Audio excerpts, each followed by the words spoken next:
Hi YouTube, this is my life documentary. This is part two. I did the first part and I left off when we were at the Youngs and stuff. I just wanted to say one story that I could remember about the Youngs besides all the other stuff that I did mention about them. Like, they were really nice people and stuff. But the other thing I remember was this trip we took to San Francisco. My brother and the youngest brothers, John and me, we went to San Francisco with Mrs. Young because I guess he did good or something on some tests and stuff. And anyways, so when we went to San Francisco, I was like 12, I guess, and he was like 11 or something. And we ran into these people, and I think that they were looking for certain ages. They were looking for, like, I think an 11-year-old, but I was 12, I was a year older, but they were going to use me. But then they ran into my brother, John. They found out he was the age that they were looking for, so they used him instead. And it was just to try some food products, some coloring. It was like that crazy colored ketchup that was like purple and green and all that other stuff. I knew it was an opportunity. I was like 12 and he was a year younger than me. I knew it was an opportunity for something more than just some stupid ketchup stuff. It was an opportunity for commercials and other things, which is what I always wanted to be, an actor and other stuff.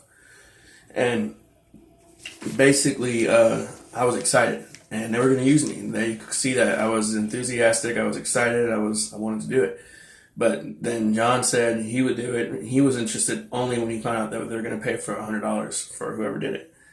Then Miss Young told John that we had to split it when he got the $100. But basically, they ended up having like one more kid that they needed, so they gave him the $100 and told him they didn't need him. But if I would have been chosen and would have done it instead, they would have kept me. I guarantee it, and I would have really loved it, so I could have been in a freaking commercial, which they did have about 6 months later. I was mad. I was like 12 years old. I was mad. And anyways, that was that part of them. They shortly, not long after that, we were there for probably between 6 months and a year. We lived there with them, me and Stephanie, and John Justice stayed with Nora's and her friend. Our dad was in a halfway house, and then I forgot where he went when he got out, and our grandma was in a retirement home, sort of. Not a nursing home, but a retirement home where independent living, but you have everyone in like one building, just different buildings, all a bunch of rooms in one building, whatever, apartments. And anyways, then basically not long after that, we all ended up going to our grandma's. We all lived at our grandma's little apartment for a short period of time, and then everyone, I guess, started talking. Within a week or two, our grandma got evicted. So we went from that to then we were staying in motels and motels left and right, a couple nights here, one night there, just different places, different, rooms, motels. Welfare paid for a couple of weeks here and there for us, and I just remember having the time of my life because we were going mostly motel to motel, and it was fun for me. I was a kid. All the HBO at night. That's right, our dad didn't care if we stayed up late till 1, 2, 3 a.m. And I shouldn't be saying this, but yeah, we was like, 12 and stuff. We thought boobies at midnight and such and such. Sorry. Anyways, when I say sorry, I mean sorry, God, because I know sometimes I say things and I don't want to offend him or, and you'll probably hear that a lot throughout the videos of my documentary. But I'm just being honest about my past, and I'm being honest about everything. And when I get older is when things get crazy and then things take a turn, all that other stuff. But let's get back to when I was basically in 6th grade. I went to alternative school at first for a few months, and all these kids were a bunch of like real troubled kids. They were the kids that beat the crap out of other kids, and they were the kids kind of like the one kid, except they were like the one kid that I got a knife pulled on by. He was just an idiot. The other kids were kids who would purposely bring knives to school and like try to stab you and other stuff that were in that alternative class that I had to go for a few months. Then I went to Brantford halfway through that year, and that school was one of those schools that they're all year round. They just have different teams, and each team has their set like 2 or 3 month vacation, and it's all year round, whatever stuff. It's pretty stupid, I think.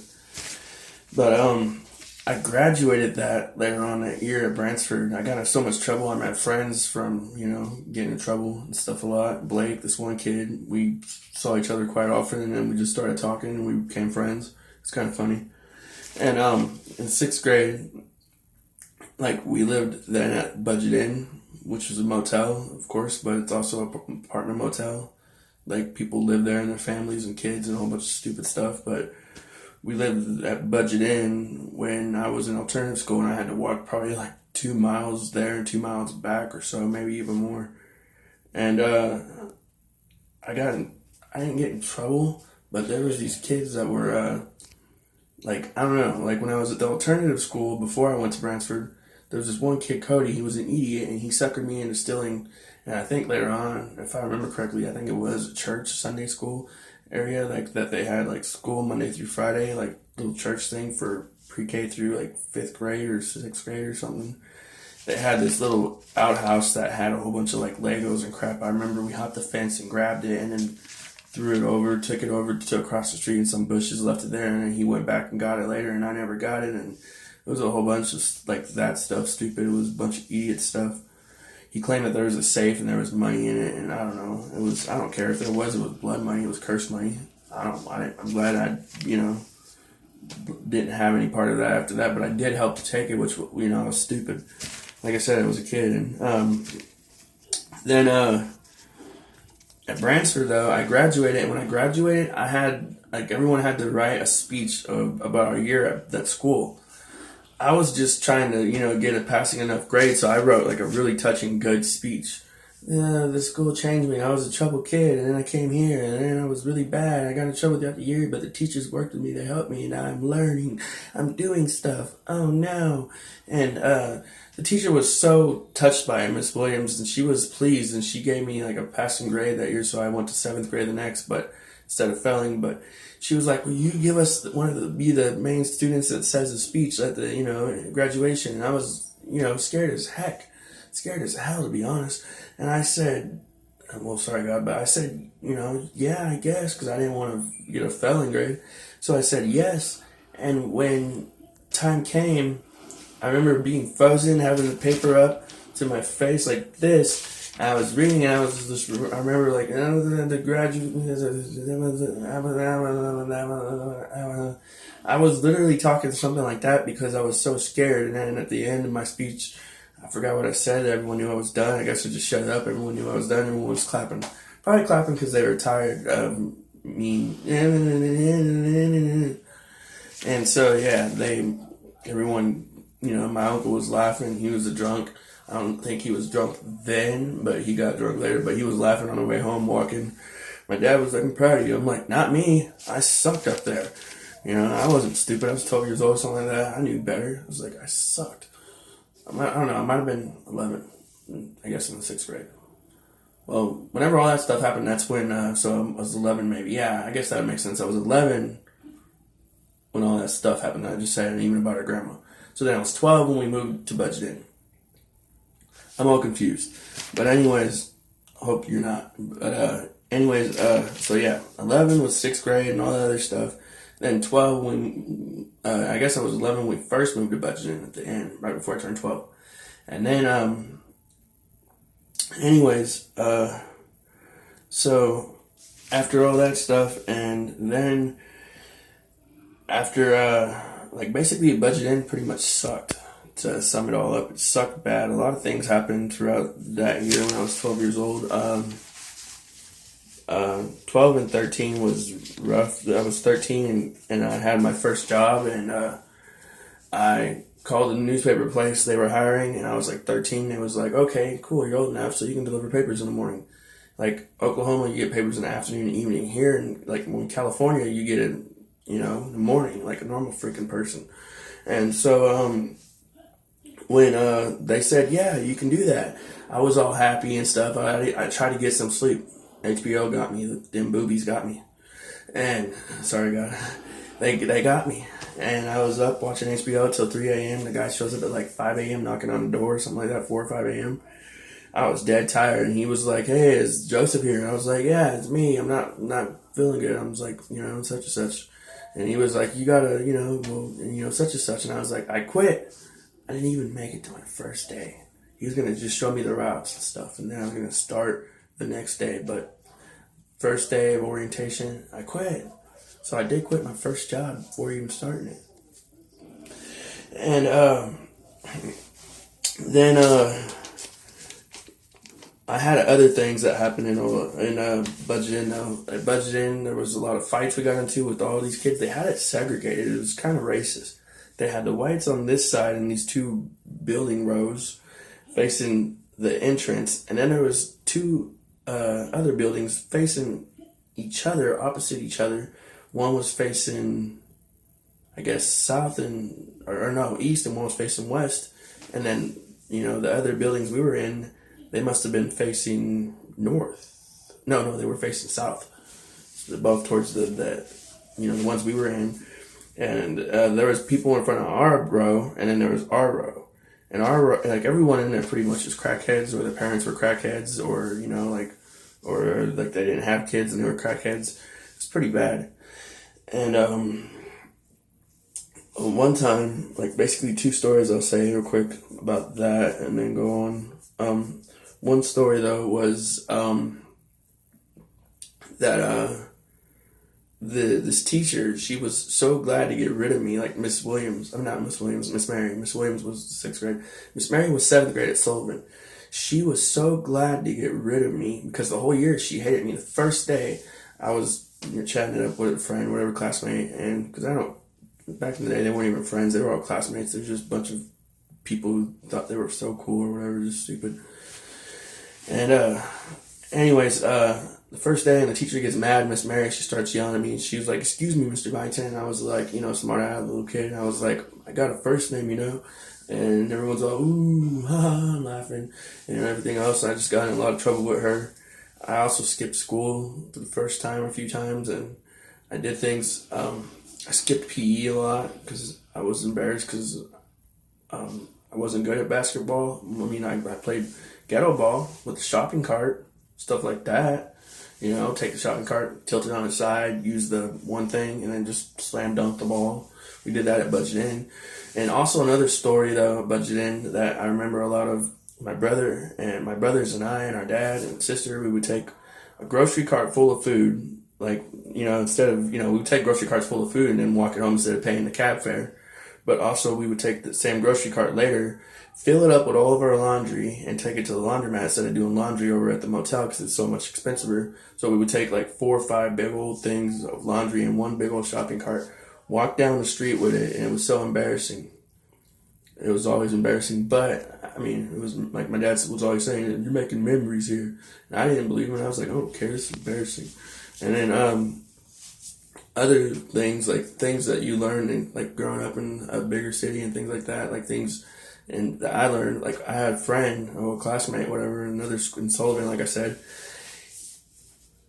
My dad and I went somewhere. He went to go meet one of his friends. He was gonna go smoke with stuff, and I guess he was talking up with the woman. They went to her room, and then her son came out. Her son was a classmate of mine from school. We were talking. We were like, "What?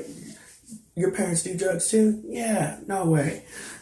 So we were kind of friends. But then later on, he snatches he went with us to Food Max, and he snatched the lady's purse, and then she tried to blame us, and we said no, but we know who did it. And so, like we were kids, and so it was like, whatever. And so the cops came and they were threatening us, but we said, "Look on camera," and it was him. And then, I gave his name. I was 12 or whatever at the time, and I didn't care. I mean, call it snitching, but I'm not going to jail for someone I don't really know, and he's trying to screw that. I guess he had there was like $300 in that purse and stuff. Screw that. And never saw that kid again. So there's that story, and then there's the story about Miss Mary. Right before, basically, this is what happened. There was this kid, I guess he was like 17, 18, something like that. I forgot what his name was, but he was Mexican. He lived on the other side, and my dad and me were there, and basically we were like what happened was my dad was I guess out front watching the bikes because we were doing a bike ride, and then we came from wherever, I forgot.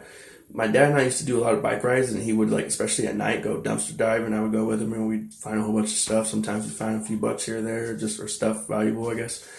But one time, I remember it was daylight. I forgot where we went. Probably like I had a doctor's appointment or some other stuff, or therapist appointment. You know how many therapists I seen growing up? Too many to count.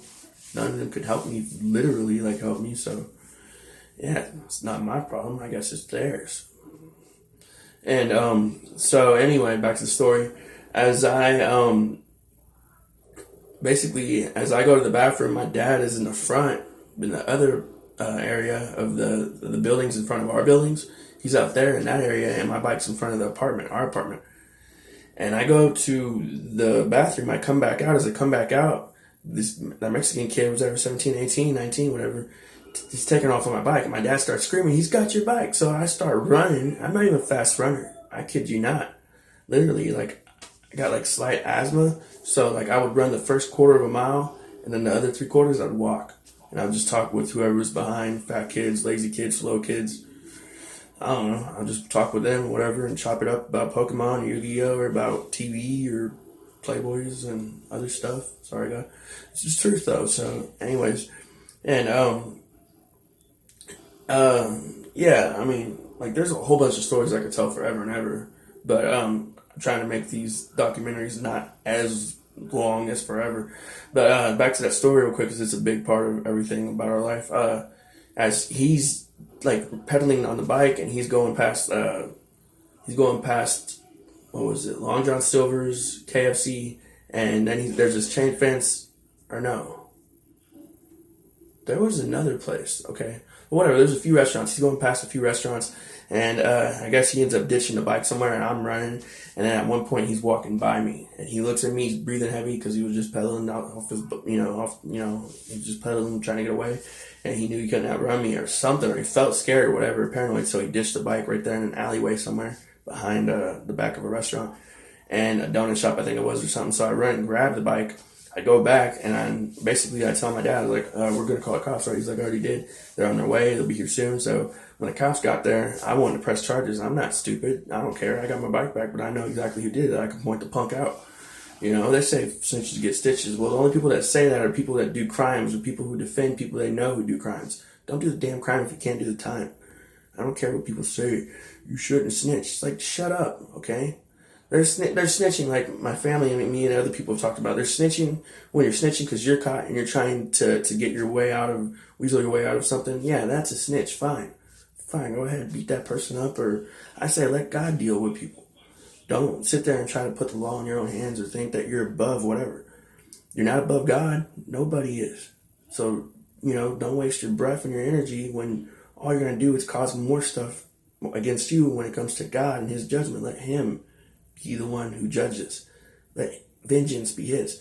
So if someone's weaseling their way out of something, God knows that it's wrong in a sense, yes. I mean, I'm sure it is in his eyes too. You're technically, yes, a snitch because you got busted. Just face up and do your time. And so I'm sure God punished those people too. So don't think that they're above you or above anyone else or above God's law especially. Anyways, back to the story. So my dad and I called the cops. The cops come. Then the cops said, well, the guy said that his son's in Afghanistan serving in Iraq or whatever, or such and such over, military. And the cop knew, and the cop was pissed off because he was a veteran, and he was pissed off about that, but he smelled them cooking in their motel room. So he let him go. The next morning they get raided, and all because the douchebag son stole my bike but didn't even get away with it. He had it for 2 seconds. His dad got raided the next day, and he went to prison because of him, because his son. He I guess had a few people tell my dad if we didn't get out of there real quick that they were going to kill us. All of us. Our dad and his children, they said, which is us. And so my dad felt fear. He talked to our cousin. Our cousin was only the one person in Oklahoma at the time. And he said, well, I got vehicles. I got a vehicle. I can go ahead and go get grandma and take a few of you back with me. And then so at that point, that's when we decided to move to Oklahoma. He had a place next door to him ready and ready for us to rent and everything else too. It all worked out. But, and so back to that story about Miss Mary real quick.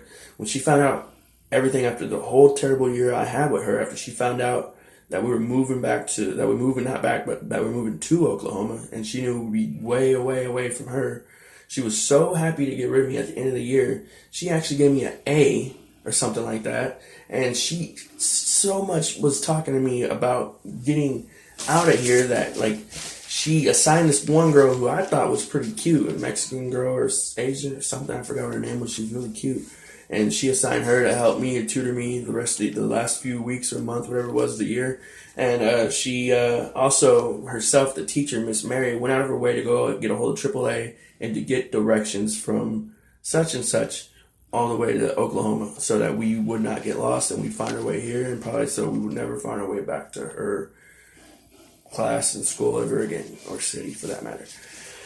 But I have all of that down right there. And oh yeah, and there's a couple other stories I should tell real quick about budgeting, because I don't want to go back later on, and other stuff too. So there's a few other stories I wanted to say real quick. This is a long video, sorry. Okay, so when we were at Budgeting, we went to Parkway Church, and our dad knew the pastor from before when he did work.